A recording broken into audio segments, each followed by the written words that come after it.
Bom dia, meus amores. Hoje iniciaremos nossa aula falando sobre citologia. E o que é citologia?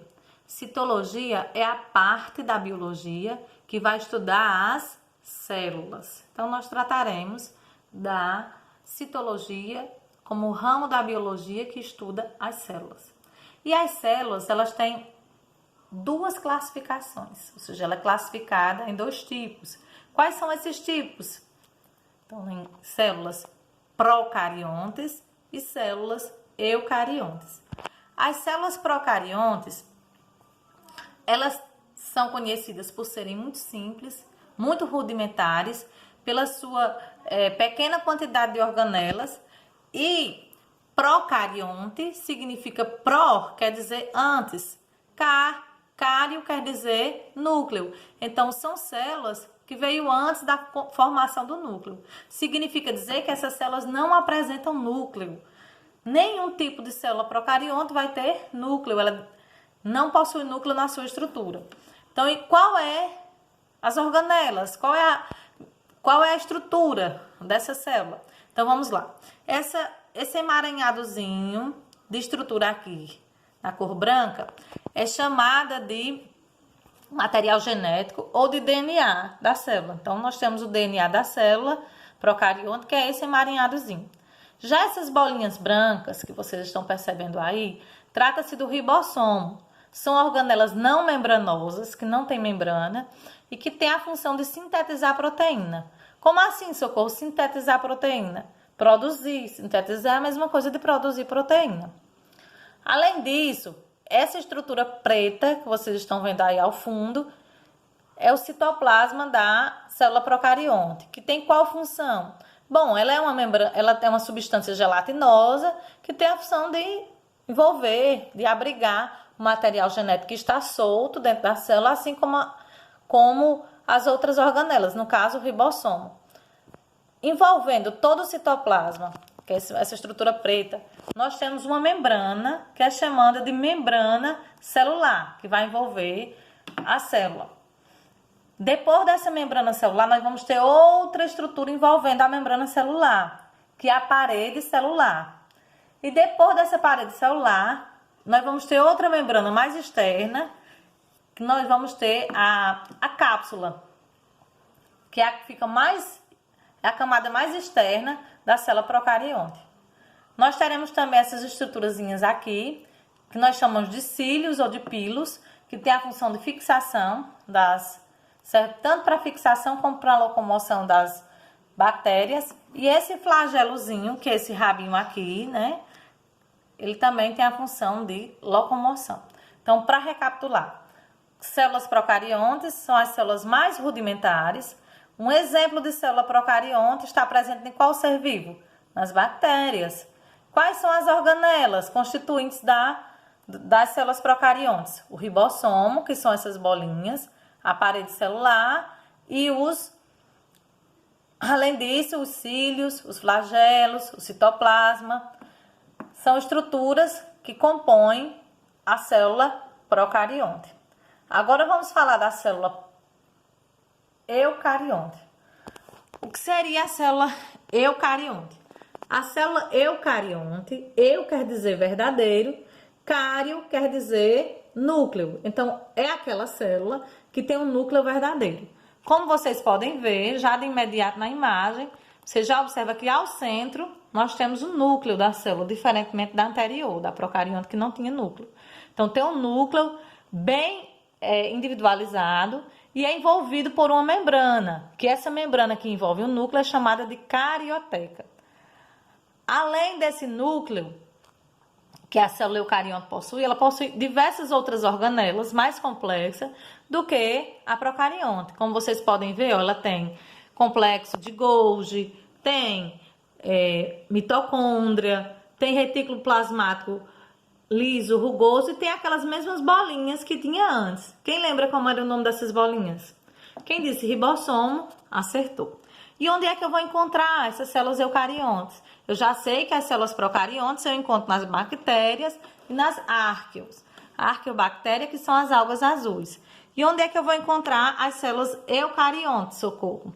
Bom, nós vamos encontrar nas células vegetais, então todos os vegetais, todas as plantas, da menor planta para a maior, nós vamos dizer que elas são constituídas de células eucariontes. Além disso, todos os animais são constituídos de células eucariontes, ok? Socorro, quanto aos vírus. Os vírus, eles não pertencem a nenhuma dessas duas classificações. Nem possuem célula procarionte, nem eucarionte. Oxente, socorro, qual seria a classificação dos vírus? Eles são acelulares. Significa dizer que os vírus, eles não são constituídos de célula, não tem célula. E como é que eles vivem, socorro? Como é que eles vivem, esses seres? Bom, eles são parasita intracelular obrigatório. Significa dizer que para ele se reproduzir, para ele dar continuidade à sua espécie, né, para ir se multiplicando, ele precisa estar dentro da célula de outro ser vivo. No caso dos animais, dos seres humanos, das plantas. E aí, quando ele está fora, socorro. No caso do vírus da gripe, se estiver fora, se estiver numa superfície, em alguma coisa, ele morre? Não, naquele momento ele fica inerte por algum tempo, fica tipo congelado, paralisado. Tem um tempo, né, para a sobrevivência dele. Se isso não acontece, ele vai morrer com o tempo, né? Não, mas não imediatamente. Agora vamos recapitular tudo que a gente falou aqui e vamos ver se vocês de fato lembram. Vamos lá. Olhando para essa estrutura aqui, para essa célula, eu posso dizer que essa célula, ela pertence a qual classificação? Vamos lá, minha gente, quem lembra? Muito bem, quem disse procarionte, acertou. Então, ela é uma célula procarionte. Como nós podemos verificar, ó, no interior da célula procarionte, eu poderia dizer que aqui é um núcleo da célula procarionte? Jamais, células procariontes não têm núcleo. Aqui é o material genético que está disperso no citoplasma, mas não está envolvido por nenhuma membrana. Ele está solto no citoplasma. Que o citoplasma é essa estrutura gelatinosa aqui, ó, na cor esverdeada, tá vendo? Além disso, nós vamos ter essas bolinhas brancas, que são chamadas de quê? Quem lembra ainda? Muito bem, quem disse ribossomo acertou. E qual é a função do ribossomo? Quem lembra? Exatamente, quem disse que era sintetizar proteínas, acertou. Então, vocês aqui, nessa outra imagem, vocês conseguem perceber que nós temos 3 estruturas envolvendo todo o material interno da célula procarionte. Nós temos essa membraninha verde aqui, que é a membrana celular, que envolve todo o material da célula, citoplasma, material genético, ribossomo. Nós temos uma segunda membrana aqui, que é na cor vermelha, que é a parede celular. E nós temos uma terceira membrana, que é chamada de cápsula proteica, que é a mais externa e que está envolvendo a célula procarionte, né? Além disso, a célula procarionte ela pode ter cílios, ó, vocês estão vendo, ó, são cílios que servem tanto para locomoção quanto para fixação da célula. E pode ainda ter um rabinho, né? Como é o nome desse rabinho? Quem lembra? Muito bem, quem disse flagelo? Claro que acertou. Que bom, significa dizer que entendeu. Vamos agora para a segunda célula. Se nós já acabamos de ver a procarionte, qual seria a próxima que a gente ia ver? Muito bem, quem disse eucarionte, acertou, né? A eucarionte, como vocês podem ver aí, tá bem desenhada, tá bem assim especificada, que ela tem no seu centro, na sua prioridade aí, o que é que ela tem? O núcleo, né? O núcleo que é envolvido por uma membrana, que eu falei anteriormente. Como é o nome da membrana que envolve o núcleo?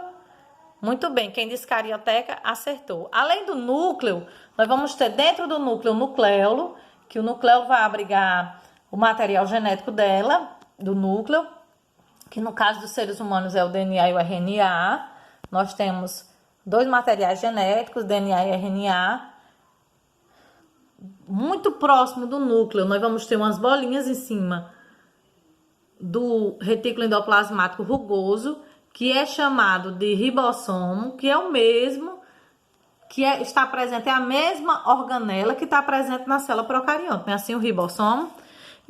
Aí, ó, o ribossomo, ele vai estar em cima de outra organela, que não tinha lá na célula procarionte. Essa organelinha aqui, verdinha, é chamada de retículo endoplasmático rugoso. Nós vamos ter esse daqui que é chamado de complexo de Golgi. aqui é o lisossomo. Essa parte toda azul que está abrigando as organelas é chamada de citoplasma. Aqui, essa parte aqui, essa estruturinha aqui é chamada de centríolo. Aqui é a mitocôndria da célula, certo? E aqui em volta, envolvendo toda a célula, nós temos somente uma camada. Em se tratando dos animais, apenas uma camada que é chamada de membrana plasmática. No caso dos vegetais, vai ter uma segunda camada aqui que é chamada de parede celular. Nós vamos ter a cápsula igual às células procariontes? Não, essa cápsula nós não possuímos. Então, os animais param em uma única membrana, que é a membrana celular, e os vegetais têm uma segunda membrana, que é a parede celular. Socorro! E os fungos? E os protozoários? Sim, eles também estão classificados como esse tipo de célula, a eucarionte. Os únicos seres que vão ter a célula procarionte, como eu já disse antes, são as bactérias e as arqueobactérias. Os demais, os outros seres vivos, todos os outros seres vivos, com exceção dos vírus, vão ter essa classificação de célula aqui, que são as células eucariontes. Bom, minha gente, a gente encerra por hoje a nossa aula. Eu vou deixar vocês com uma atividade, ok? Então, eu quero que vocês respondam. E logo mais à noite, a gente faz a nossa videoconferência. E eu conto com a participação toda já para tirar as dúvidas, sanar todas as dúvidas de vocês. Um abraço e bom dia, tá, minha gente?